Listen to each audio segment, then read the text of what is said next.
বাবুইয়ের ঘরের সকল দর্শক বন্ধুদের আরেকটি নতুন ভিডিওতে স্বাগত জানাই। আজকের ভিডিওটি আমি সকালে চা দিয়ে শুরু করলাম। এই যে আমাদের পুচু রোজ সকাল হলেই আমাদের বাড়ি চলে আসে। কিসের জন্য জানেন? খালি একটু বিস্কিট খাবে বলে। আবার যে অন্য কোনো বিস্কিট খাবে না, শুধু নোনতা বিস্কিটই চাই ওর। খেয়ে দিয়ে এসে এই যে দুষ্টামি করছে এখানে বসে বসে।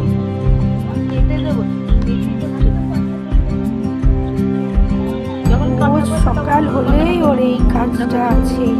আমাদের ঘুম থেকে ওঠার আগেই ও এসে হাজির হবে।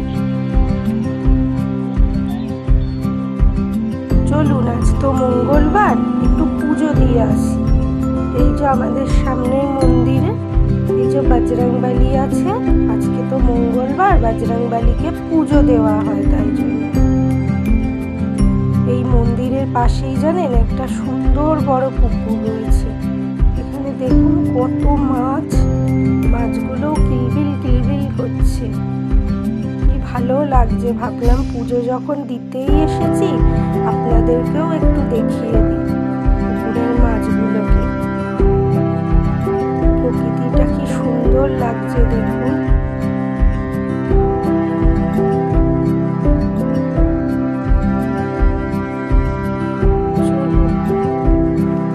যাওয়া যাক। দাঁড়িয়ে থাকলে তো মনে হয় দাঁড়িয়ে দাঁড়িয়ে দেখেই যাই এদেরকে, যেতে তো ইচ্ছাই করে না, কিন্তু আরো তো কাজ আছে। চলুন যাই এবার। না, এবার রান্নাটা বসিয়ে। কি রান্না হবে?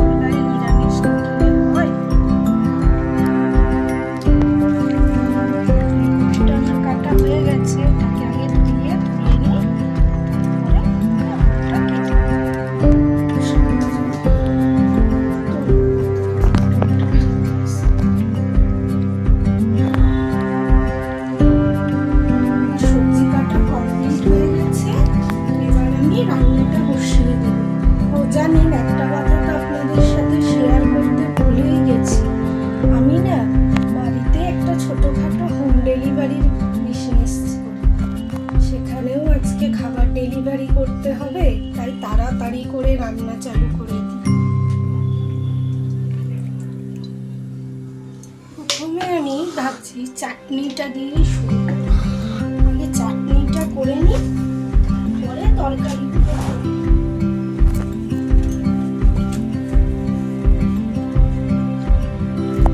আজকে আমি টমেটোমের চাটনি করব। তার জন্য প্রথমে কড়াইতে একটু তেল দিয়ে দিয়েছি। তারপর চাটনিটা বসিয়ে দেব। তেলটা গরম হয়ে গেছে, এবারে আমি পাঁচফোড়নটা দিয়ে দেব। আমি টমেটোমের চাটনিতে পাঁচফোড়নই শুনি। অন্যরা কে কি দেন আমাকে একটু জানাবেন তো।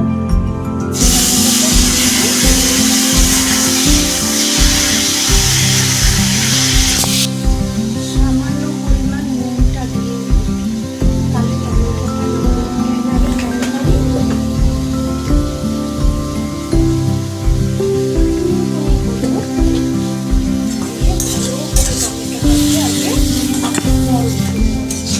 টমেটোটা গলেই গেছে। এবার আমি এতে চিনি অ্যাড করব। আমি আবার টমেটোর চাটনিতে না জল ফল দিই না, এমনি করে দিই।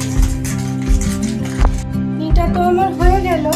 এবার আমি ফুলকপি আর পোস্তটা বসিয়ে দিই। তার জন্য আমি কড়াইতে প্রথমে তেল দিয়ে দিয়েছি। তেলটা গরম হোক, আমি পোস্তটা বসিয়ে দিই। তেলটা গরম হয়ে গেছে, আমি পোস্ত রান্নাটা দিয়ে সুন্দর করে ভেজে দেবো। আর ফুলকপি একসাথেই দিয়ে দেবো, সুন্দর করে লাল লাল করে ভেজে দেবো।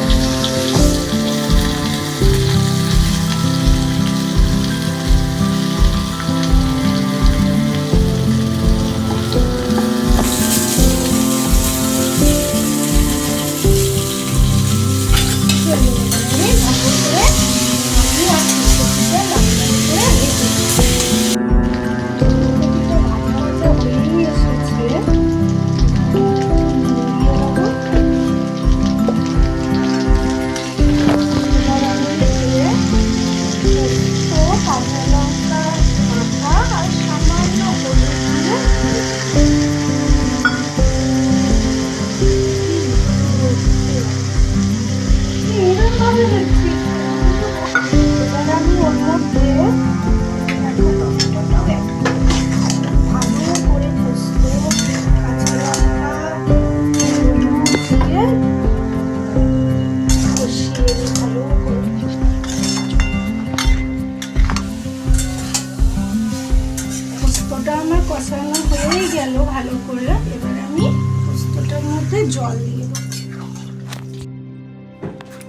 চলুন, আমার রান্না তো কমপ্লিট।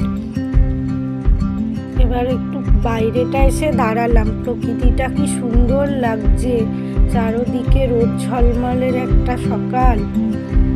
যদি ভালো লাগে আমার ভিডিওটাকে লাইক কমেন্ট করবেন আর সাবস্ক্রাইব করে আমার পাশে থাকবেন। ততক্ষণের জন্য টাটা।